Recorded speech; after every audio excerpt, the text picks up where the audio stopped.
Welcome to the Soul of Innovation podcast. I am Thomas Anglero, and I am excited to be here with you because I have a question to ask you.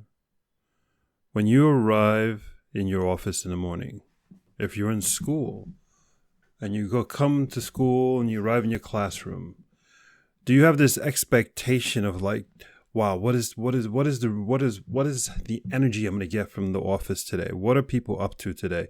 What is this company going to do for me today? What is my teacher going to excite me with today?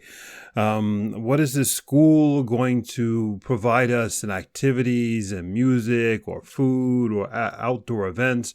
At the job, what kind of assignment am I get? What kind of project am I get? What kind of compliment am I going to get? Are you always in this receiving mode? What's wrong with you? Why is it that people have to give you anything? Let me tell you a story. This past week, I've been watching someone who finally came back to work. We're still in the days of post-COVID, if you're listening to this years later. And this is this gentleman's first week back to work. And he's completely in, this is disappointing. He's walking around, this sucks. He's walking around negative stories. He's happy that he's not home, but now he's in the office. He's like, oh, this is horrible. People, don't you get it? You are the office. You are the excitement. You are that amazing new project. If you're a student, you are that thing you've been looking forward to. You are that light and energy that the teacher wants to give and share with everybody. You are the excitement of that outdoor activity that the entire school is going to pay attention to. Don't you get it? You are it. It is your energy, your agenda, your focus. You who lights up everyone else. I'm in shock when I watch this guy the whole week sulking, a grown man sulking, whining. And even what was worse, he was whining to himself that the office and the company hasn't provided with this great comeback.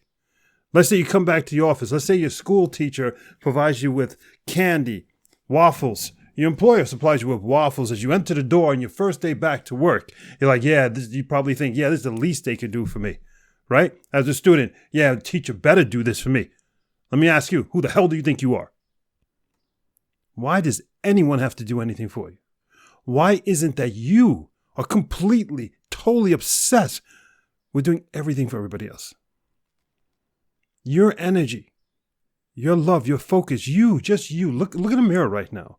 Look into a mirror right now. Look into your eyes. Go ahead. Look into your eyes. Do you see those eyes? Those are the eyes that we all see. When we look into your eyes, we're expecting from you to light up our world, for you to provide the excitement in our lives. You see, most everyone is looking at everyone else's eyes and expecting that other person to excite them, entertain them, to provide interesting things for them. Don't you get it? What you expect of others, others expect of you, and this circle goes round and round and round, and nothing gets done. But here's the beautiful flip side to that story. You want to be the most exciting person in your office, the most interesting person, most talked about person, most liked person.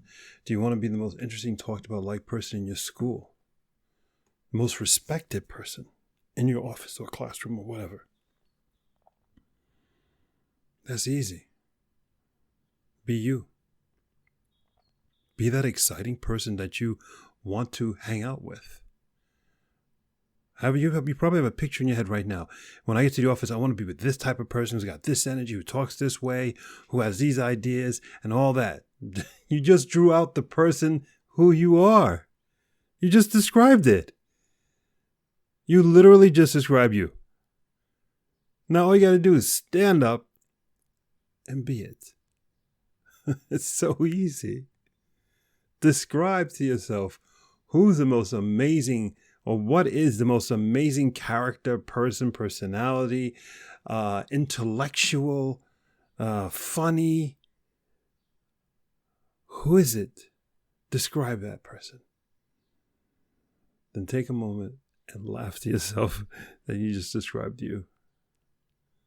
Now be it. Walk into that office and be yourself. That perfect description of that person you just described. Walk into that classroom in school and be that perfect self, your perfect you. That person you just described to yourself. Isn't it funny? The answer the people were looking for is within you. Always has been. This doesn't cost anything. It doesn't take years to find him, find her. It's right there in front of you. Go back to the mirror. Listen to this podcast again. This time in front of a mirror. I want you to look into your eyes as you listen to this podcast and realize it's all about you. It's always been about you. The excitement and love you're looking for is within you. And everyone around you will be like a magnet to you.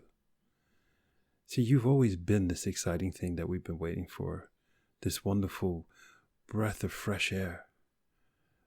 This living hug that just enters a room or enters a classroom or an office, and everyone goes, oh, he or she is here. You're here. You're here. That's who you are. Look in your eyes now. Look in the mirror and look at yourself. Look in your eyes. There you are. That amazing you that we all want to be with. Go forth and spread beauty and light. Love yourself. And then allow all of us to love you too. Don't be afraid. Don't be embarrassed. You got to put on a few kilos. So what? Few gray hairs. So what? No hair. So what? Wrinkles. So what? Too short, too tall. So what? So what? It's all good. Because what it all matters is when we look into your eyes. I only see you. I don't see all that other so what stuff. You. I love you, and I always will, and you'll never, ever be alone. Take care of yourself, and love as many people as you can, and most importantly, love yourself. Give yourself a hug right now. Okay. Love you. Until next time. Thank you for listening to that episode. If you want to contact me, you can contact me on my website at inglero.com, and you can also subscribe to the newsletter. Or you can find me anywhere on social media with Facebook, YouTube, Instagram, and Twitter. Thank you so much, and I hope to hear from you very soon.